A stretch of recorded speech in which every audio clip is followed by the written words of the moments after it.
আমরা আজকে আমাদের নেত্রী দেশনেত্রী বেগম খালেদা জিয়া এবং আমাদের পার্টির প্রতিষ্ঠাতা শহীদ রাষ্ট্রপতি জিয়াউর রহমানের মাজারে এসেছি যে আমরা এখানে শ্রদ্ধা জানানোর জন্য।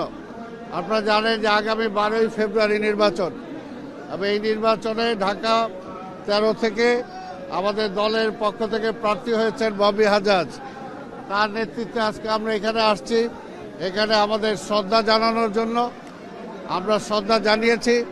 আর শুধু আমরা একটাই বলতে চাই যে দেশনেত্রী বেগম খালেদা জিয়া আমাদের মাঝে নাই, কিন্তু তিনি যাওয়ার আগে আল্লাহর কাছে আমরা শুকরিয়া আদায় করি যে তার অবর্তমানে নেতৃত্ব দেওয়ার জন্য তিনি দেশনায়ক তারেক রহমানকে সৃষ্টি করে গেছেন এবং দেশনায়ক তারেক রহমানের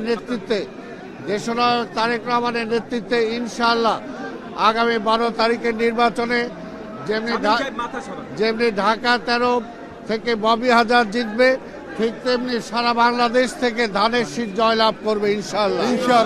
এবং আমরা বিশ্বাস করি আগামীতে দেশনায়ক তারেক রহমানের নেতৃত্বে এই দেশে রাষ্ট্র ক্ষমতায় বিএনপি যাবে এবং প্রত্যেকটা সংকটে যেমনি বিএনপি জনগণের পাশে ছিল, ঠিক এখনও যে সংকট আছে, যে দেশে গণতন্ত্র নাই, মানুষের মৌলিক অধিকার নাই, আজকে স্বাধীনতাকে সুরক্ষিত করতে হলে বিএনপি ছাড়া যেমন দেশনায়ক তারেক রহমান ছাড়া কোনো বিকল্প নাই।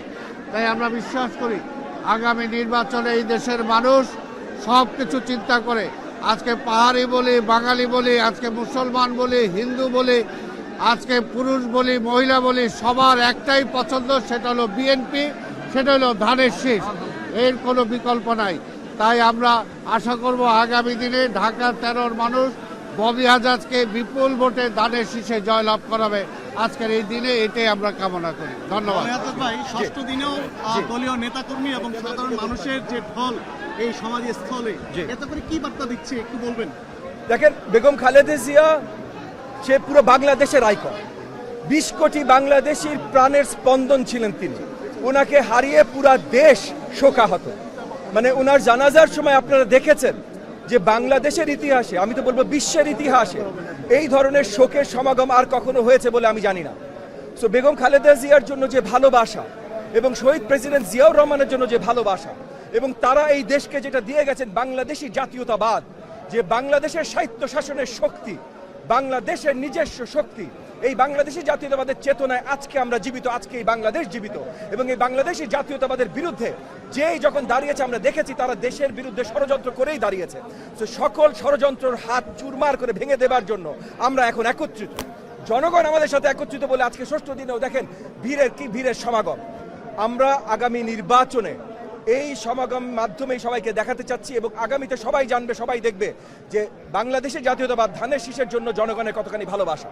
আমরা ঢাকা 13 আসন থেকে আমাদের দলীয় নেতৃবৃন্দ, নেতাকর্মীরা সবাই এসেছি এবং আমাদের সামনে থেকে আজকে আমাদের সহযোগিতার নেতৃত্ব সবকিছু দিয়েছেন আমাদের 2 শ্রদ্ধেয় বড় ভাই, বীর মুক্তিযোদ্ধা আব্দুল সালাম ভাই, বীর মুক্তিযোদ্ধা আতাউর রহমান ঢালি ভাই, এবং উনাদের দুজনার স্নেহের ছায়ায় ইনশাআল্লাহ মোহাম্মদপুরবাসীরা এত বছর ছিল, আগামীতেও তারা থাকবে এবং তাদের আশীর্বাদ নিয়ে, তাদের দোয়া নিয়ে এই নির্বাচনে আমি লড়াই করছি, প্রতিদ্বন্দ্বিতা করছি। ওনারা আমার সাথে আছেন, ওনারাই আমার শক্তি। সালাম ভাই, ঢালি ভাই, ওনারাই আমার শক্তি।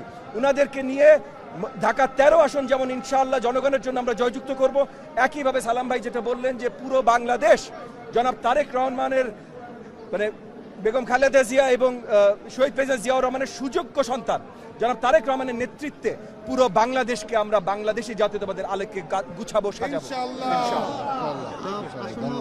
জাতীয় সংসদ নির্বাচনের সামনে আর মাত্র কয়েক মাস বাকি, আর মাত্র কয়েকদিনই বাকি, এটা কোনো চ্যালেঞ্জ মনে করছেন কিনা আপনি? দেখেন, নির্বাচন একটা প্রতিদ্বন্দ্বিতা, একটা কম্পিটিশন, এটা সবসময় চ্যালেঞ্জ, কিন্তু এই চ্যালেঞ্জ মোকাবেলা করবার জন্য পুরো দেশব্যাপী আমরা তৈরি এবং এই চ্যালেঞ্জে আমরা বিশালভাবে জয়লাভ করবো, এটা আমরা সত্যিকারের অন্তরে বিশ্বাস করি। তো এইখানে আমাদেরকে কেউ থামাইতে পারবে না ইনশাআল্লাহ। ঢাকা 13 আসনে এই যে আমাদের 2 বীর মুক্তিযোদ্ধা, 2 বড় ভাই, ওনাদের স্নেহে, ওনাদের ছায়ায় ঢাকা 13 আসনে বিশালভাবে আমরা জয়লাভ করবো বলে আমরা বিশ্বাস করি।